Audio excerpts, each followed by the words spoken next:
Naku po, duda ho, ito hong si dating presidential spokesperson Harry Roque po, mga kabida. Dito ho sa plano po ni Pangulong Ferdinand Bongbong Marcos, na magpapalipad po mga kabida ng rocket, sa Kalawakan po, mga kabida. Hindi pa nga nagawa yung subway sa Metro Manila, mga kabida, na kanya hong ipinangako daw noong nakaraang SONA. Ngayon, plano ho niyang magpapalipad po ng rocket papuntang Kalawakan po, mga kabida. Diba? Ano po ang benepisyo na pwede ho nating makuha diyan po sa rocket launch, mga kabida, po? Okay? Yun yung tanong po ni dating presidential spokesperson Harry Roque, Okay? Eto, babasahin ko muna. Ito hong post po ng ang balita ngayon, mga kabida. Napaka-high ng imagination nito. Ito yung titulo po, mga kabida. Ito ang reaksyon ni dating presidential spokesperson Harry Roque kaugnay na pahayag ni Pangulong Marcos Jr. sa kanyang SONA tungkol sa planong maglunsad ng rocket sa Kalawakan sa pamamagitan ng itatayong spaceport sa Cagayan, mga kabida. Sa kanyang social media post, iginiit ni Roque. Ito yung sinabi po ni Roque po, Hindi pa nga nagawa ang sinabing subway nung nakaraang SONA. Ngayon, rocket na naman. Okay? Pumabatak na naman at napaka-high ng imagination ito. Okay? Yan yung sabi po ni Roque, mga kabida. Dagdag pa ni Roque, nakasinghot ba? Iba rin kasi ang trip at nagpalakpakan pa ang mga nandun. Okay? Nauna nang ibinida ni Pangulong Marcos Jr. sa kanyang SONA na layunin ng pamahalaan na magtayo ng kauna-unahang spaceport sa bansa. Okay? Yes, we are going to launch a rocket into space. Anya. Ngayon, ang tanong, matutuloy kaya ito? Totoo kaya ito, mga kabida? Kasi yun nga balikan po natin yung SONA po ni Pangulong Marcos noong 2025. Iba kasi yung kanyang pangako po, magtatayo po tayo ng subway. O ngayon, ang tanong, nasaan na ang subway? Okay? Baka nilulumot na po yung subway, mga kabida. Pagkatapos po ng isang taon, here comes another State of the Nation address. Ito na po yung kanyang inanunsyo po, mga kabida, na maglulunsad daw tayo ng sarili po nating rocket, papuntang Kalawakan, mga kabida. Okay? Sa tulong daw ng isang Korean aerospace company. Okay? Eto, sigurado po ako, gastos na naman po ito, mga kabida. Okay? So, madadagdagan na naman po yung expenses po natin dito dahil mantakin nyo, rocket po yan. Hindi ho biro yung gastos niyan, mga kabida. Hindi lang po thousands, hindi lang po million. The most ata, billion, mga kabida, po. Kaya, nagtanong kasi, ano po ang purpose? Okay? Ano pong paggagamitan po, mga kabida, ng rocket na yan? Bakit kailangan po natin maglunsad po ng rocket? Ng sarili po nating rocket, mga kabida?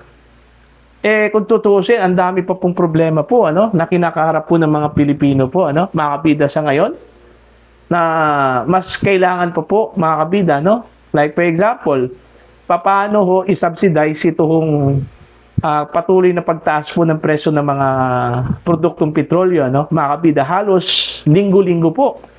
Okay? At ang epekto nito, mga kabida, yung pagtaas po ng presyo ng mga pangunahing bilihin, yung mga basic necessities po natin, mga kabida, po. Diba? Kung ako po ang Pangulo, hindi ko uunahin yan. Kasi meron pa pong mas mahalaga po, mga kabida, na kailangan hong unahin, okay, kaysa dyan po sa rocket-rocket na yan, mga kabida. Iba tuloy yung interpretation po ni dating Marine retired General Orlando De Leon po dito sa rocket-rocket po, mga kabida ni Marcos. Ang sabi po ni De Leon, iba daw yung rocket na tinutukoy po ni Marcos po dito, mga kabida. Yung rocket na parang additional income, okay, kumbaga sideline, mga kabida, po. Yun yung rocket na tinutukoy daw, ng Pangulo. Hindi po yung rocket na pupunta po ng Kalawakan, yung tinatawag po nilang spacecraft po, mga kabida. Diba? So, ang tanong natin dito, ano ba talaga yung priority po ng Marcos administration, mga kabida? Rocket? Di ba?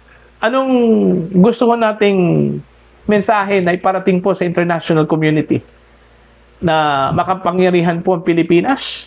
Okay? Kaya po ng Pilipinas na makikipagkompetensya po sa mga malalaking bansa po, mga kabida, kagaya ng US, China, Korea, Japan, na meron pong kanilang mga rockets po, at nakapunta na din sa kalawakan po, mga kabida. Ganun po ba yung gusto nating iparating na mensahe sa kanila? Okay? Dapat unahin po, mga kabida, yung mga basic problem natin dito eh. Alright? Hindi po itong rocket-rocket na yan. Kasi makakaantay yan, mga kabida. Although naintindihan natin, it's a symbol of strength and power kasi yung rocket. Yung launching po ng rocket po, mga kabida, it's a symbol of power and might, okay, mga kabida. Pero siya ngayon, hindi pa natin kaya yun, mga kabida. Uunahin po natin yung pagkain natin, yung sustainability po, mga kabida, ng ating mga hanap buhay. Okay, kung hindi masustain yung hanap buhay natin dahil lugmok yung ating ekonomiya po, mga kabida. Diba? Useless yung rocket-rocket natin. Baka naman po, matulad ho tayo, sa North Korea. Mas inuuna pa nila yung kanilang military equipment, yung kanilang mga armaments, mga kabida, kaysa nagugutom na mga mamamayan po doon ho sa North Korea, mga kabida na po. Diba? Mataas po ang poverty incident po doon eh.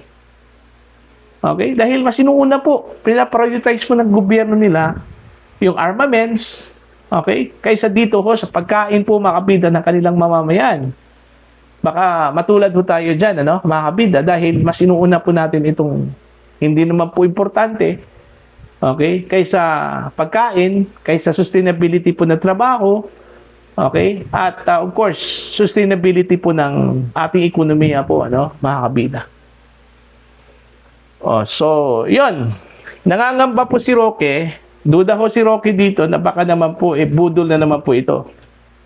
Okay? Kasi, yun yung interpretasyon ko sa kanyang sinabi, patungkol ho sa subway. Kumbaga, nabudol ho tayo, makabida dun ho sa nauna po niyang zona na magtatayo daw ang gobyerno ng subway sa Metro Manila. Pero ang tanong, nasaan na po yung subway? O baka po nawala yung way, ang natira po, sub. Okay? Mga kabida. Diba? So, nakakalungkot po na may mga ganito pong mga anunsyo po, mga kabida. Although, nakaka-proud kung ganun, mga kabida, kung totoo pong maglulunsad po tayo ng rocket. Nakaka-proud talaga yan, mga kabida. Pero, yun nga nakaka-proud nga, pero at the same time, nakakalungkot. Kasi, yun nga, mas inasikaso pa, inuuna, yung yung magiging impression po ng international community sa atin kaysa impression po ng mga Pilipino, mga kabida, sa ating gobyerno. Kasi kung tatanungin po natin yung mga Pilipino po, ano ang mas uunahin natin? Ito hong launching po ng rocket o yung mga paraan po, mga kabida, na gagawin po ng gobyerno para maibsan po yung krisis na nararanasan po natin ngayon, mga kabida. Okay? So, para po sa inyo, ano po ang inyong opinion at pananaw ho dito, mga kabida? Dito sa plano po ni PBBM. Rocket launching. Okay? Dapat pa. Ito, mga kabida, nagawin po ng Pangulo ito. Dapat ba priority po ito ng Administrasyong Marcos? O kailangan mo ng dahan-dahan, mga kabida, unahin po ng gobyerno yung pangangailangan po, yung immediate needs ng mga Pilipino ngayon. Okay? At isa na po dito, mga kabida, yung magkakaroon po ng stable na trabaho. Okay? Na magkakaroon po ng maraming oportunidad po, mga kabida, para wala na pong rason ang mga Pilipino na pupunta po ng ibang bansa. Dahil doon ho sila maninilbihan kaysa dito sa Pilipinas na posible hong magutom po sila dahil sa kakulangan po ng oportunidad, mga kabida. Po. Okay? Para po sa inyo opinion at pananaw ho, please comment down. Sa mga hindi pa po subscribe po Shine Channel, please subscribe. Just click the subscribe button, click the notification bell, click all para updated po kayo mga kabida sa aking mga uploads. Maraming salamat po sa inyo lahat.